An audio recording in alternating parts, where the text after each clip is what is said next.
Hello, everyone. Welcome to ECED 313. I'm really excited to have you all here this summer, and I was just hoping to introduce myself and then go over the syllabus so that you all have a chance to learn more about what's going to be happening this summer. So my name's Jennifer. I am going to be your instructor this summer. I'm really excited that you are here in this class. And so this is really one of your first opportunities to have an extended field experience. And so you all are going to get the opportunity to be in an early childhood setting for young children ages 2.5 to 5 and collect some information about children's development. And I've been at K-State for about 10 years, and I've taught this class for the last year and a half or so. And I've found it to be really exciting and really energizing to have conversations with students about what they're seeing with young children. And so with that, I am going to share my screen. Let's see here. I don't want the course schedule, but I do want the syllabus. Okay, so hopefully you all are seeing the syllabus. I'm actually going to change my screen here for me so that I can see the syllabus as well. And so I just want to say that it is really important that you work your way through the syllabus. There's some really good information in here that describes some of the things that you're going to be required to do for this class. And the biggest thing there, the biggest few things that I want to draw your attention to is number one, that there is a textbook for this class. It's called The Art of Awareness: How Can Observation Transform Your Teaching? It's available through Red Leaf Press. I believe you can get it on Amazon or through Red Leaf Press. And so you are going to need that textbook. We have our learner outcomes here, some of the things that you can expect from me as your instructor, and then what I expect of you in terms of your work for this class. I will just draw your attention to as well that 313 is a 1 credit hour class, but it is being taught at an accelerated pace this summer. So we are teaching a 16-week class over June and July. And actually, that's incorrect. It's more than 8 weeks. But this means that the amount of work each week is going to be greater than what it would be over the course of a traditional 16-week semester. And so this is just kind of an FYI for you all so that you all are aware that this is what will be happening. The next thing that I want to draw your attention to is this section on course requirements. So this course does have a field experience attached to it. In fact, that's the primary focus of this course. And so field experience attendance and participation is required for this class. So you are required to have 16 hours documented of contact time beginning June 23rd through August 4th in a group early childhood setting. This setting should be, or the setting that you are going to be doing your observations in should be for children ages 2.5 to 6. This can be a licensed family childcare home. It could be a childcare center. It could be a childcare classroom, a community-based setting, a public school preschool, although public school preschool would be difficult to find over the summer. But it needs to be a group early childhood setting. And the reason why I'm asking you to do it in a group early childhood setting is because the dynamics of children's interactions are just different when they're in a group of children. And so you will need to find a space that you'll see as part of your responsibilities here in a few minutes. You are allowed to do your observations in a setting in which you work.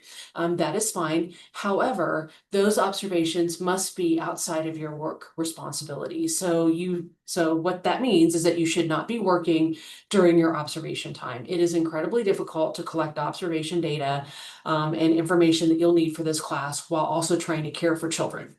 There is some documentation that is required that you submit before you start your field experiences. One is a verification of your field experience. So we have a verification form that basically just gives me information about where you're going to be doing your field experience, the contact person. I'm not doing this to micromanage. I just am needing to know where you're planning on doing your field experience. You also will be required to submit your hours for this field experience. And so what will be required is that each time you go for your observation hours, you will be asked to collect a signature or initial that verifies that you were there during that time. This needs to be an actual signature, meaning that you cannot use a computer generated typing text. It needs to be an actual physical signature by the person at that site. If you don't have that, then I'm not going to accept the time sheets. So for this class, you do have some responsibilities. You are responsible for finding a placement in an early childhood program for children ages 2.5 to 5. Your observation hours need to be in a setting for ages 2.5 to 5. Not infants, not children younger than 2.5. It has to be children 2.5 to 5. If you do need help locating a program, please email me. I'm happy to help locate some place for you to be able to do that. You will also need to identify a focused child between the ages of 2.5 and 5. That means that you will need to find one child in your observation, in the program that you're going to be observing, that you will be collecting your data on throughout this experience. You will also need to attend a 15-minute meeting with me before June 23rd to go over expectations for your field experience. You will also need to provide confirmation to me of your placement by submitting the verification form before June 23rd. And then, of course, you are going to complete your timesheet documenting your field experiences. Those are due at the end of the semester, and there is a template that you will need to complete for that. In addition to this, you will also be completing a confidentiality agreement that will also be submitted. Those documents, the verification form, the timesheet, which is due at the end of the semester. So the verification form, the confidentiality agreement, and the meeting with me are all due before June 23rd. In that you need to complete those in order for you to be able to start your field experiences. In terms of course participation, you can expect to be successful in this class by reading and participating in the assignments. So primarily, since this class is focused on observations, you will be doing observation assignments over the course of this experience. And all of that information can be found on the Canvas site. I have this class set up in modules. Each week you have a task list of things that you are scheduled to do along with assignments that are due. Those assignments should be populated in your student calendar, but just because you see them on the screen populated on your student calendar doesn't mean that you don't need to look at the task list, because there are important things that you're going to need to watch and read through and access, like templates and things that you're going to be expected to use for this class that are in the modules for this class period, for this class experience.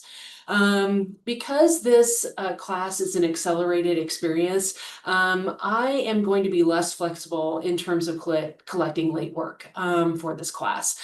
And that's simply because we are operating on a much shorter time frame, and so I need to have the assignments at the point at which they're required, or the due dates for that.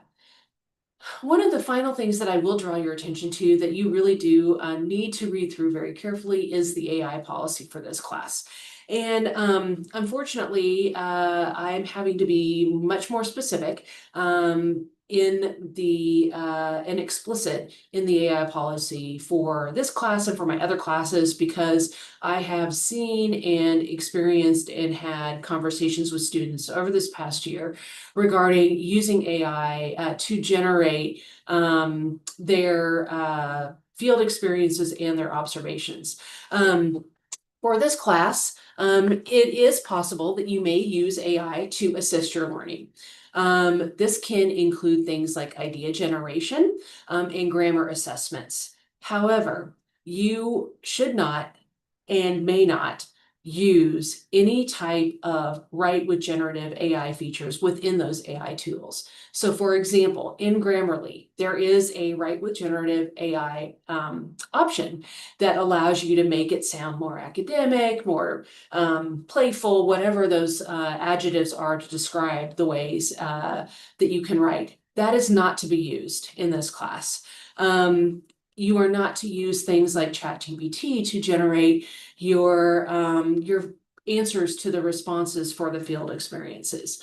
So you can use it to assess your grammar. You can use it to help you generate ideas, although I don't think for this class you'll need that, because what I'm interested in knowing is your own personal experiences and reflections.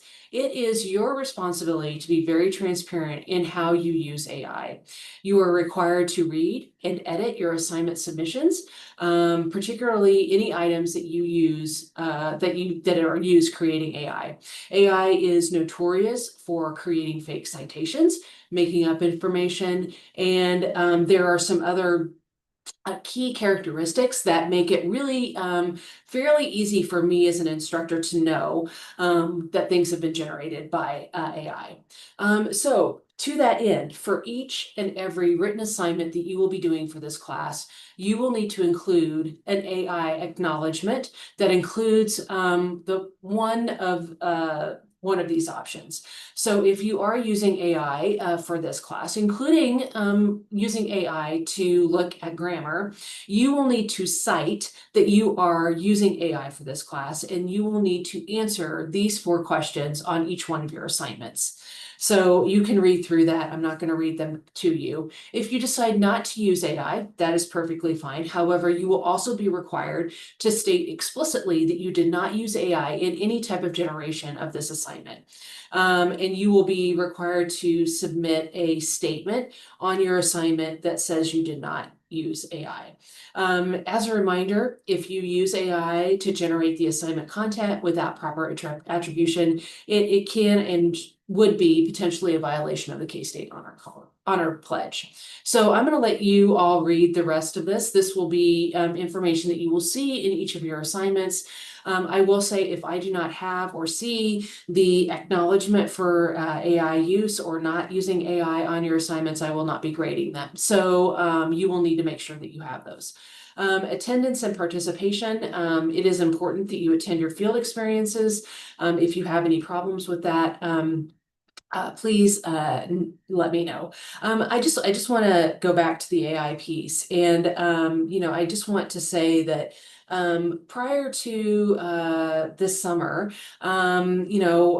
this would not have been something that I would have been so explicit in including in my syllabus. However, over the past year, I have seen increases in individuals using AI to generate content that was not ideas and things that were coming from them. So from my perspective, when you're using AI to generate content and asking it to generate content and answers to questions, that's a violation of the honor code. It is plagiarism. It is something that I could essentially submit to that. And so I'm asking folks to please generate responses that come from yourself. Write them in your own words. If you have questions or are wondering whether or not what you've done with AI is appropriate, you need to reach out to me. And that's all I'm going to say about that, but you need to read the AI acknowledgement. The rest of these are policies associated with this class. I'm actually going to stop sharing now, and I'm actually going to move to the summer schedule so that you can see that. So again, we are operating on an accelerated timeline here. So you can see that modules, there's modules listed here, the dates are listed here. And so here are the topics, the readings associated with that. All of the readings, all of the information for this class can be found on Canvas. The templates and things that you will need to use for your assignments are also located on Canvas. And it is expected that you will be using those templates. If you do not use those templates, I will either not be grading the assignment, or you will lose points for the assignment. There are some quizzes. You will be responsible for turning in field observations every 2 weeks. So for example, field observations start June 23rd. Your first field observation assignments are not due till July 6th. That will be field observation 1 and field observation 2. It is imperative that you read the instructions for these. They are different for field observation 1 and field observation 2. You will be looking for different things. You need to read the instructions before you go into your field observations, because I'm going to be asking you to look for specific things. So for example, if I'm asking you to look for things like language and literacy, or literacy specifically, what I don't want to see in your responses to the questions is that I didn't see anything for that, because that was explicitly said in the instructions for the assignment. Again, just kind of an FYI. And then, of course, one of the other things that you're going to be responsible for this semester is creating a developmental journey project. That information is also available on the Canvas site, and you can read through the instructions on the developmental journey. I'm happy to talk individually with folks related to that, and will most likely create some sort of other video that will talk specifically about what the expectations are for that. For that particular assignment and for the introductions for this class, we will be using a tool called VoiceThread, where you will be uploading PowerPoint slides or some other kind of slide to, number one, for the introduction, to introduce yourself, but for the developmental journey, you'll be using that platform to talk to us about what kinds of things that you've seen over the course of the semester with your focus child. And so please make sure that you read the instructions on the developmental journey assignment, because that is one of the major pieces outside of the individual observation assignments that you will be doing over the course of the semester. I think that's it in a very quick summary for the class. If you all have any questions, I'm happy to answer those for you. And if you find yourself, having questions about the assignments or anything related to the course itself, please just feel free to reach out. I'm happy to answer those questions for you.